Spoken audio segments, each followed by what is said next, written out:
Assalamualaikum warahmatullahi wabarakatuh. Perkenalkan, nama saya Muhammad Diki Indarto dengan NIM 243111132 akan menjawab soal ulangan tengah semester dengan mata kuliah Tafsir Tarbawi.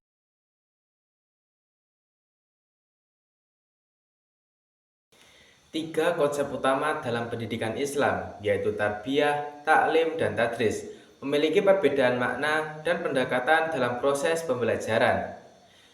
Kita masuk yang pertama, yaitu tentang tarbiyah. Tarbiyah berasal dari kata robba yurabbi tarbiyatan, yang berarti menumbuhkan, membina atau mendidik secara bertahap hingga mencapai kesempurnaan. Dalam Islam, tarbiyah mengacu pada pendidikan yang berorientasi pada perkembangan akhlak, rohani, dan intelektual seseorang sesuai dengan nilai-nilai Islam.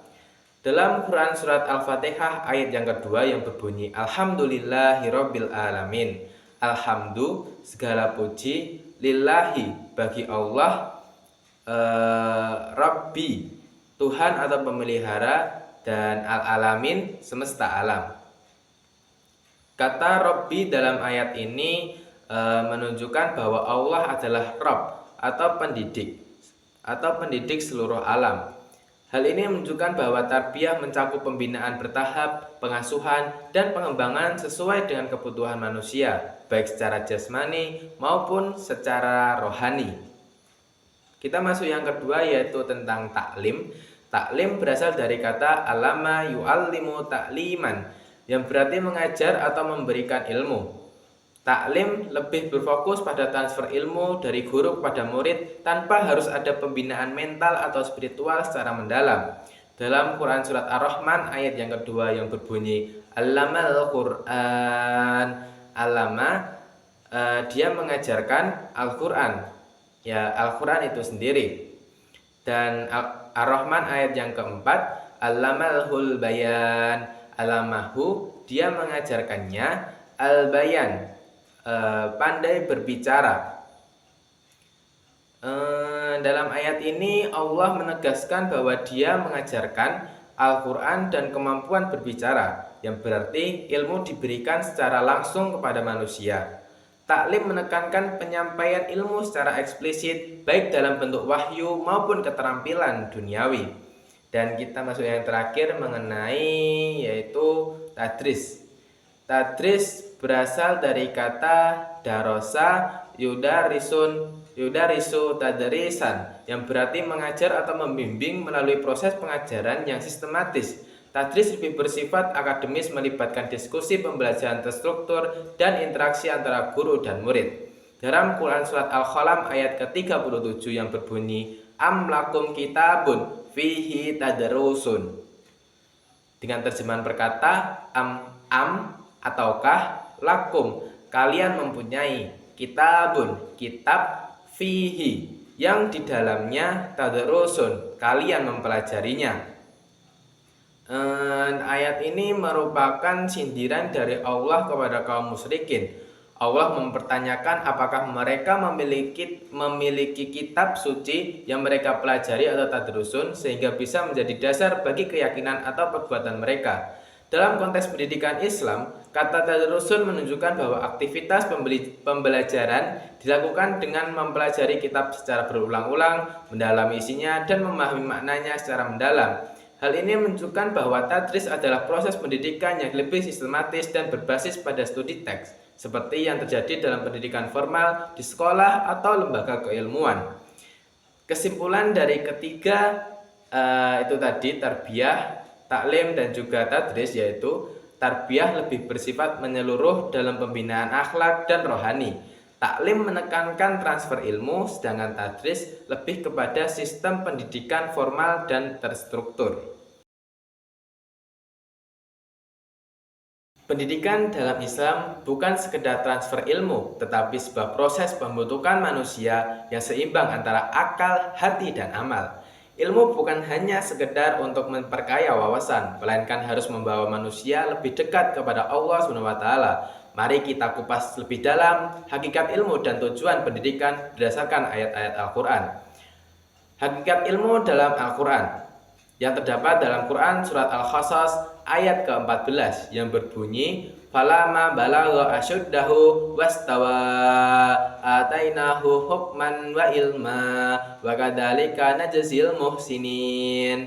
Dengan terjemahan perkata, falama maka ketika balagha dia telah mencapai asyuddahu kematangan atau usia dewasa, wastawa dan sempurna kedewasaannya, atainahu kami berikan kepadanya hukman hikmah atau kebijaksanaan, wa ilman dan ilmu, wa kadzalika dan demikianlah najzi kami memberi balasan al muhsinin kepada orang-orang yang berbuat baik. Ayat ini berbicara tentang Nabi Musa yang diberi ilmu dan kebijaksanaan setelah mencapai kedewasaan. Ilmu dalam Islam bukan hanya tentang mengetahui sesuatu, tetapi juga memahami bagaimana menggunakannya dengan bijak. Seorang yang berilmu sejatinya bukan hanya pintar, tetapi juga memiliki hikmah atau kemampuan menempatkan ilmu pada tempatnya yang benar. Itulah sebabnya dalam pendidikan Islam, ilmu tidak boleh terpisah dari akhlak dan adab. Tanpa adab, ilmu bisa menjadi alat kesombongan. Pesan utamanya adalah ilmu dalam Islam harus membentuk karakter dan amal baik, bukan sekedar kecerdasan intelektual. Kita masuk ke pembahasan yang kedua, yaitu mengenai tujuan pendidikan dalam Al-Quran.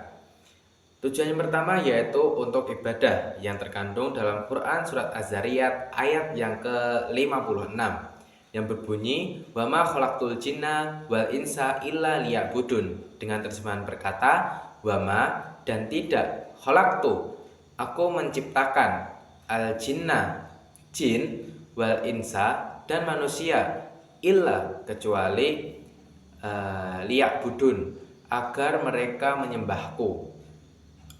Apa sih maksudnya dari ayat tersebut?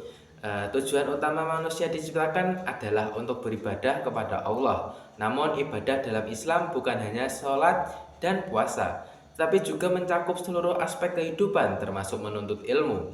Belajar fisika, matematika, atau sejarah pun bisa bernilai ibadah jika niatnya benar untuk mencari ridho dan membawa manfaat bagi sesama. Maka pendidikan Islam harus menanamkan nilai bahwa ilmu adalah alat untuk mendekatkan diri kepada Allah, bukan sekedar untuk meraih gelar atau kekayaan. Pesan utamanya adalah pendidikan dalam Islam bertujuan membentuk manusia yang sadar bahwa hidupnya adalah untuk beribadah kepada Allah, termasuk mencari ilmu. Tujuan yang kedua yaitu untuk tawakal dan ketergantungan pada Allah SWT yang terkandung dalam Quran surat Az-Zariyat ayat yang ke-58 yang bunyinya innallaha huwa razzaqu dzul quwwatil matin. Dengan terjemahan berkata, inna sesungguhnya Allah huwa dia ar-razzaqu maha pemberi rezeki, dzu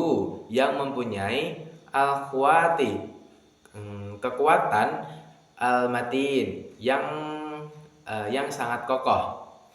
Dalam proses belajar, banyak orang yang terjebak dalam kelelahan dan stres karena mengejar kesuksesan akademik semata. Ayat ini mengingatkan kita bahwa Allah lah satu-satunya sumber rezeki dan kekuatan.